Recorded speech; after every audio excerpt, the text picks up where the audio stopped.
कहानी शुरू होती है एक जंगल को दिखाते हुए। एक आदमी पागलों की तरह इस जंगल से निकलने की कोशिश में था। जंगल इतना घना था कि यहाँ से बाहर जाने का कोई रास्ता नहीं नजर आ रहा था। ये इंसान सूरज को देखते हुए आगे बढ़ा था, लेकिन अब सूरज भी ढल चुका था। लेकिन उसने भागना नहीं छोड़ा। भागते भागते एक पॉइंट आया जहाँ एक फेरी के स्केलेटन पे उसे लिखा मिला पॉइंट ऑफ नो रिटर्न, यानी यहाँ से कोई वापस नहीं जा सकता। इस बोर्ड को देखकर परेशानी उसके चेहरे पे साफ जाहिर थी। अंधेरा गहरा हो जाता है और एकदम से सारे परिंदे उड़कर यहाँ से चले जाते हैं। छुपने की कोई जगह भी नहीं थी। यह आदमी बहुत ज्यादा डर रहा था, इसीलिए दरख्त के ऊपर चढ़ जाता है और उसकी बदकिस्मती कि वो इतने ऊंचे दरख्त से गिर गया। इससे पहले कि वो बेहोश हो जाता, हम देखते हैं कि कोई उसे खींच के ले गया। खींचने वाला कौन था ये नहीं दिखाया गया, लेकिन हमें इस आदमी की दर्द भरी चीखें सुनाई दी गई। सीन कट होता है और हमें 6 दिन बाद शहर में मीना नाम की एक लड़की को दिखाया जाता है। मीना की कोई दोस्त या फैमिली नहीं थी सिवाय एक बहन के। इस टाइम वो जिस पेट स्टोर पे काम कर रही थी,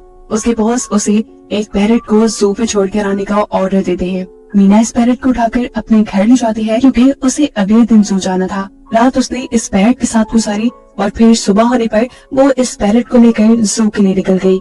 लंबी सड़क पर चलते चलते एकदम से शायद उसने गलत टर्न ले लिया और वो पहुंच गई जंगल के बीचों बीच। ये वही जंगल था जहां हम पहले एक आदमी को गायब होता देख चुके हैं। पहले तो वो अपनी गाड़ी के जरिए ही इस जंगल के अंदर जाती रही, लेकिन जब उसे यहाँ से बाहर निकलने का रास्ता समझ नहीं आया तो उसे इस गाड़ी से उतरना पड़ा। उसे लगा कि शायद यहाँ करीब कोई होगा जिससे वो मदद मांग ले। वो अपने पैरेट को लेकर आगे बढ़ने लग जाती है। अंधेरा भी गहरा होता जा रहा था। एकदम से पहले की तरह ही सभी परिंदे इन दरख्तों से उड़ जाते हैं। मीना को अब डर लगने लगा था क्योंकि जमीन भी जोर जोर से हिल रही थी। उसे अपने करीब किसी के होने का भी एहसास होता है। दूर एक बूढ़ी औरत भाग रही थी। मीना भागते हुए उसका पीछा करती है। वो उसे मदद मांग रही थी, लेकिन वो औरत रुकती नहीं, भागती रहती है। मीना जब उसका पीछा करते करते थक गई तो वो वहाँ रुक गई। उसके रुकने पर बूढ़ी औरत ने उसे आवाज देकर कहा, अगर जिंदा रहना चाहते हो तो तेजी से भागकर हमारी तरफ आओ। ये सुनते ही मीना दोबारा उस बूढ़ी औरत की तरफ भागी और वो बूढ़ी औरत उसका हाथ पकड़कर उसे एक घर में ले आई।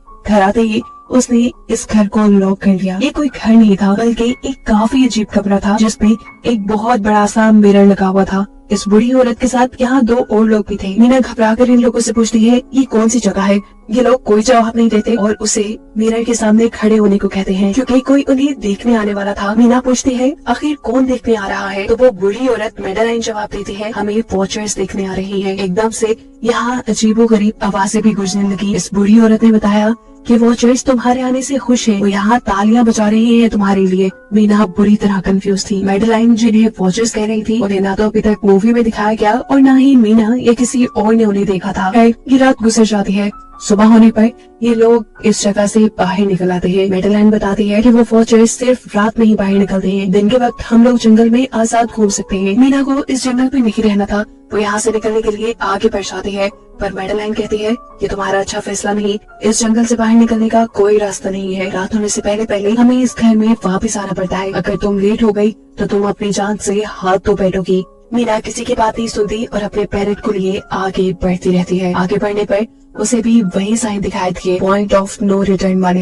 इन्हें देखकर वो घबरा तो गई, लेकिन पहले वाली लड़की की तरह ही वो सूरज को देखकर सूरज की डायरेक्शन में आगे बढ़ती रही, पर जंगल से निकलने में कामयाब नहीं हो सकी। एकदम से उस जमीन के नीचे हलचल महसूस हुई। वो डर गई और वापस उसी घर की तरफ भागी। वो हार चुकी थी। यहाँ मेडलाइन उसे हौसला देती है और कहती है कि सिर्फ तुम ही नहीं जिसने यहाँ से निकलने की कोशिश की और हार गई, हम भी तुम्हारी तरह ही हार कर यहाँ रुके हैं। यहाँ से बाहर निकलने का कोई रास्ता नहीं। ये जंगल आत्माओं को अपनी तरफ लेकर आता है और फिर अजीब अजीब चीजें इंसानों को दिखाता है। ये तुम्हें पागल भी कर सकता है, इसलिए अगर जिंदा रहने चाहती हो तो हमारे साथ ही रहो। ये जंगल एक शिकारी है और हम सब उसका शिकार।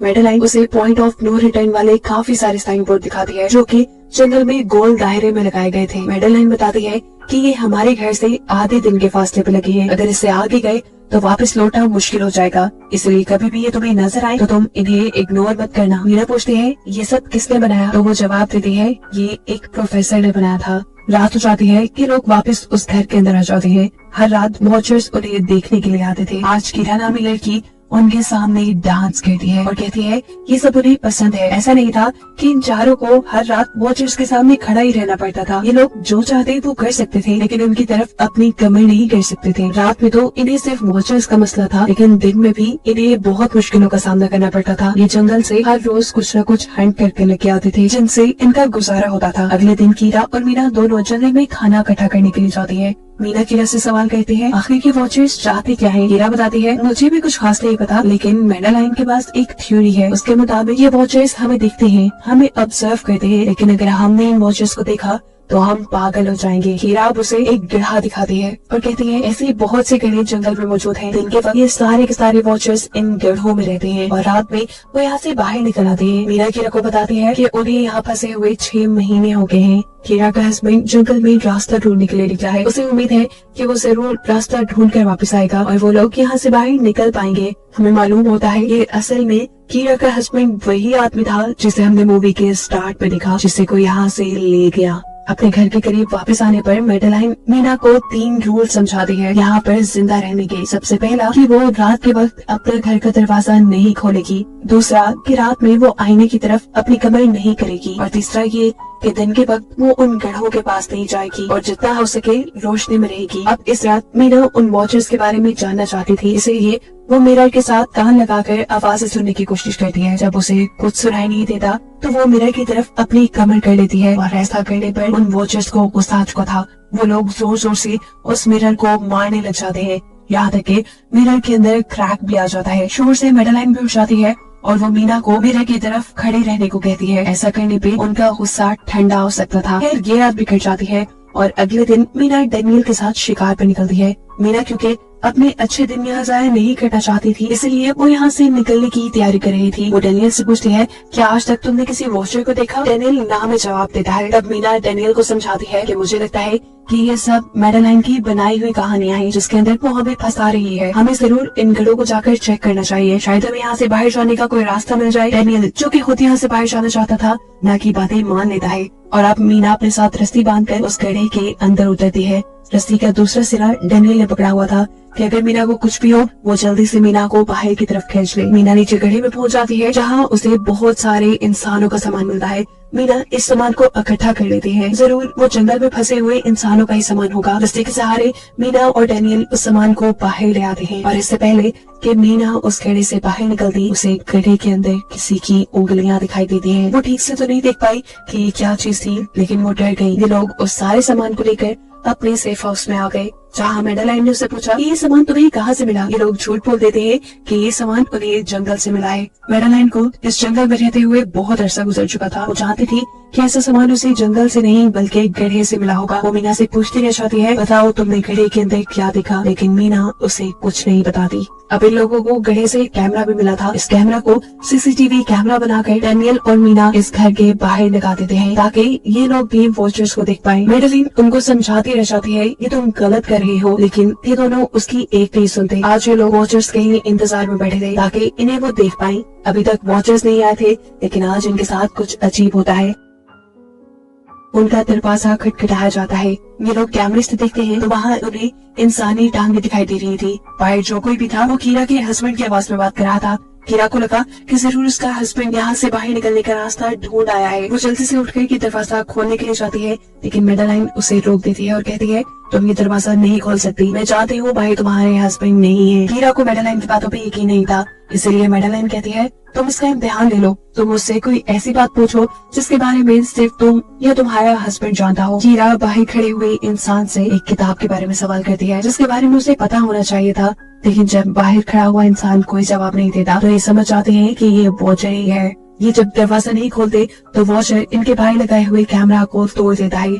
सभी वॉचर अब गुस्से में आ चुके थे। वो इनके घर के बाहर लगा हुआ शीशा भी तोड़ने वाले थे, लेकिन ये सब लोग शीशे के सामने खड़े हो जाते हैं। उनके ऐसा करने पर वॉचर्स ने शीशा तोड़ना बंद कर दिया और वो इनको मारने नहीं आए। रात इनके साथ ये काफी सारी गलत चीजें हो गई थी, इसीलिए डैनियल और मीना ने डिसाइड किया कि वो मेडालाइन को सच बता देंगे कि वो गड्ढे में गए थे। और इस बात से वो बहुत ज्यादा गुस्सा हो जाती है कि उन्होंने एक रूल तोड़ दिया था। मेडालाइन उस गड्ढे से लाया हुआ सारा सामान उठाकर वापस उसी गड्ढे में फेंक देती है और अब ना चाहते हुए मीना भी यही रहने वाली थी। वक्त गुजरता गया, मौसम भी बदल गया। सर्दियां आ गई थी, लेकिन अभी तक ये लोग यही फंसे थे। मीना हर रोज यहाँ से बाहर निकलने वाले रास्ते की तलाश में जाती थी, लेकिन उसे कोई रास्ता नहीं मिलता था। उसने एक नक्शा भी बनाया था, उसे यकीन था कि कभी तो वो ये नक्शा पूरा कर ही लेगी। सर्दियों की वजह से इन्हें खाना भी ठीक से नहीं मिल रहा था और खाना ना मिलने की वजह से इनकी दिमागी हालत खराब होती जा रही थी। और इसी सब में मेडेलिन और डैनियल का झगड़ा हो जाता है। उसे में वो मेडेलिन के साथ साथ मीना को भी बाहर ही छोड़ के कीरा को सेफ हाउस में ले जाकर लॉक कर देता है। अंधेरा भी होने वाला था। मेडेलिन और मीना बहुत दरवाजा खटखटाती है, डैनियल की मिन्नतें करती है कि प्लीज ये दरवाजा खोल दो, लेकिन वो दरवाजा नहीं खोलता। फिर अंधेरा भी हो गया और मजबूरन इन्हें अपनी जान बचाने के लिए एक घने दरख्त के नीचे खड़ा होना पड़ा। अब तो इन्हें वॉचर्स के आने की आहट भी सुनाई दे रही थी। इस टाइम मीना और मेडेलिन के साथ हम ऑडियंस को भी इन वॉचर्स की एक झलक दिखाई जाती है। ये लोग लंबे लंबे, पतले और खतरनाक थे। अपने घरों से निकलकर ये सब इंसानों को देखने के लिए इस सेफ रूम तक पहुंचते हैं। और जब ये लोग देखते हैं कि मीना और मेडेलिन वहाँ नहीं है, तो उनको खाने के लिए ये लोग जंगल में उन्हें ढूंढने लग जाते हैं। और इन क्रिएचर्स के दूर जाते ही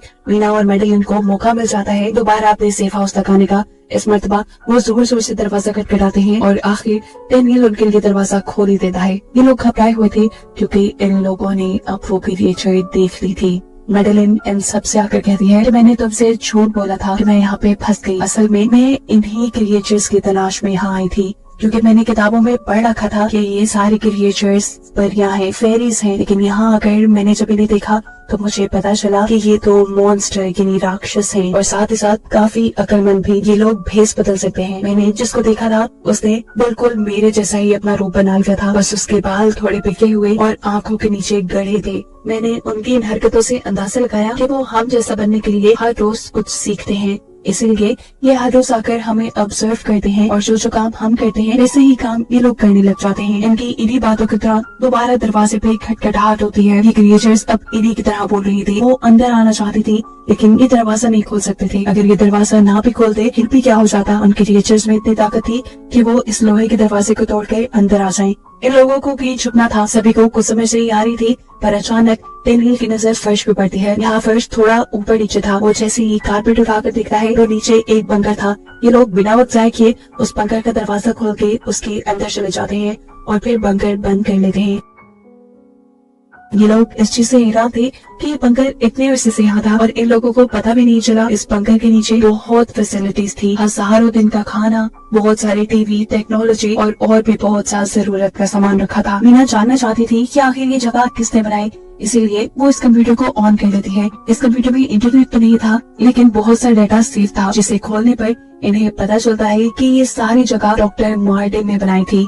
ये असल में प्रोफेसर को इन क्रिएचर्स के बारे में पता था। वो इन क्रिएचर्स पर रिसर्च करना चाहता था, इसलिए उसने ये बंकर बनाया था। वो इस बंकर में रहता था। पैसों का लालच देकर वो दूसरे इंसानों को यहाँ लेकर आता था और रात के वक्त उन्हें ऊपर रूम्स में छोड़कर खुद इस बंकर में आकर छुप जाता था और वो मॉन्स्टर फिर उन इंसानों को खा जाया करते थे। अपनी सारी रिसर्च के दौरान डॉक्टर मार्टिन बताते हैं कि ये क्रिएचर कोई मॉन्स्टर नहीं बल्कि असल में फेरीज थी जो पहले इंसानों के साथ रहती थी, लेकिन फिर इंसानों ने इन्हें धोखा दिया। इन्हें यहाँ जंगलों में फंसाकर वो यहाँ से निकल गए और काफी साल जमीन के नीचे रहने की वजह से इनका जादू और इनके पर चले गए। डॉक्टर मार्टिन बताते हैं कि सारी रिसर्च के दौरान उन्हें एक सबसे अलग फेरी मिली जो रोशनी में भी उन घरों से बाहर आ सकती थी। वो अच्छी थी, उसे डॉक्टर मार्टिन को मारा नहीं, डॉक्टर मार्टिन उसे यहाँ ले आया। वो फेरी मार्टिन के साथ रहकर सब कुछ सीख गई, लेकिन थोड़े अरसे बाद इन दोनों के अंदर कोई लड़ाई हो गई। इस कंप्यूटर में बहुत सी वीडियोस थी और हर वीडियो में डॉक्टर मार्टिन ने कुछ न कुछ बताया हुआ था। मीना बस ये जानना चाहती थी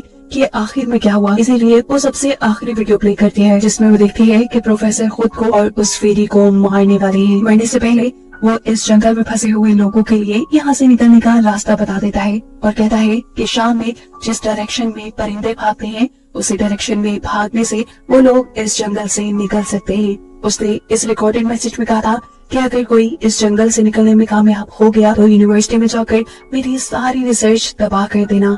बस कुछ राज ही रहने चाहिए। मैंने यहाँ आकर बहुत बड़ी गलती कर दी। मैं वो दुनिया नहीं बना सका जिसका मैंने ख्वाब देखा था। मैं इंसानों और फेरीज को एक साथ नहीं रख पाया। खैर आज रात इनकी काफी खुशी में कटती है क्योंकि इन्हें बाहर जाने का रास्ता मिल गया था। सभी लोग अब बंकर से बाहर निकलते हैं तो देखते हैं कि इनका सेफ हाउस उन वॉचर्स ने पूरी तरह तबाह कर दिया है। ये लोग अब यहाँ जंगल से निकलने के रास्ते में बढ़ जाते हैं। वो परिंदे जिनके बारे में प्रोफेसर बता रहे थे वो तो शाम को उड़ने वाले थे, लेकिन इन्हें शाम होने से पहले जंगल से बाहर निकलना था, इसलिए मीना अपने पास मौजूद पैरट को आजाद कर देती है। जिस डायरेक्शन में वो होता है ये लोग उसी डायरेक्शन में चलने लग जाते हैं। चलते हुए रास्ते में इन्हें एक कब्र मिली। मेडेलाइन इस कब्र को देखकर बताती है कि एक वक्त था जब ये लोग इंसानों के साथ रहते थे, लेकिन इंसानों ने इनके साथ बहुत बुरा किया, धोखा किया और इन्हें यहाँ जंगलों में छोड़कर वो चली गई। और क्योंकि इन फेरीज ने अपने पैर और अपनी जात को खो दिया, इसलिए अब कभी वो इस जंगल से बाहर भी नहीं जा सकते। चलते हुए ये लोग एक नदी के पास पहुँच गए। फाइनली इस नदी के जरिए ये लोग इस जंगल से निकल सकते थे। शाम भी हो चुकी थी। वो फेरीज, वो वॉचर्स अब जमीन से बाहर निकलने लगे थे। इससे पहले कि ये लोग डॉक्टर मार्टिन की बोट में बैठ के यहाँ से दूर चले जाते, डेनियल को यहाँ अपना साथी जॉन मिल जाता है। वो जख्मी हालत में था। डेनियल उसकी मदद के लिए आगे बढ़ता है। बाकी सब अपनी बोट में बैठ गए थे। इससे पहले कि डेनियल वापस आता, ये लोग देखते हैं कि डेनियल जिसकी मदद करने गया वो कोई इंसान नहीं बल्कि रूप बदलने वाली फेरी थी, जिसने अब उनकी आंखों के सामने डेनियल का रूप ले लिया था।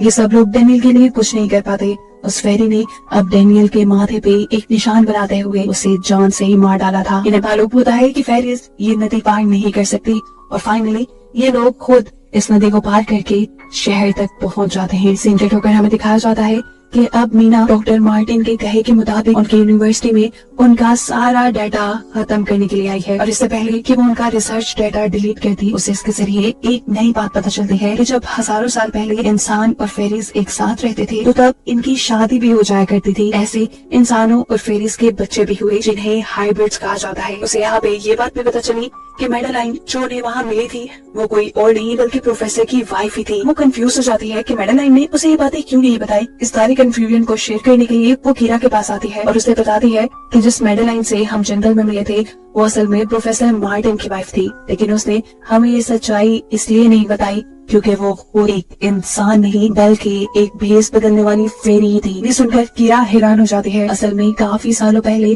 प्रोफेसर की वाइफ मेडेलिन लंग्स कैंसर की वजह से मर गई थी। प्रोफेसर उनसे बहुत प्यार करते थे, वो उनके साथ ही रहना चाहते थे। और फिर प्रोफेसर को पता चला इन भेस बदलने वाली फेरीज के बारे में। अपनी वाइफ की फोटो दिखाते हुए उसने उस फेरी को मेडेलाइन जैसा बना दिया। अभी ये सारी बातें मीना बता ही रही थी तो एकदम से उसे पता चला कि वो ये सारी बातें कीरा को नहीं बल्कि मेडेलिन को ही बता रही है, जिसने इस वक्त कीरा का भेस बदला हुआ था। जैसे ही असली कीरा यहाँ आती है मेडेलिन उसे बेहोश कर देती है, जिसके बाद वो फौरन मीना पे हमला करने के लिए आगे बढ़ती है ताकि उसका राज राज ही रहे। इससे पहले कि वो मीना को मार देती, वो उसे कहती है मैं इकलौती थी जो जंगल में सबसे अलग थी। वहाँ सारी फेरीज मेरा मजाक उड़ाती थी, मैं दिन के वक्त भी बाहर निकल सकती थी। इसी गुस्से में उन्होंने मुझे वहाँ से बाहर निकाल दिया। तब मीना उसे कहती है तुम अलग नहीं थी, तुम बहुत ज्यादा खास थी। असल में तुम हाइब्रिड हो, आधी इंसान और आधी फेरी हो। इसी वजह से तुम फेरीज के साथ भी रह सकती हो और इंसानों के साथ भी, और यही वजह है कि तुम उस जंगल से बाहर निकल आई।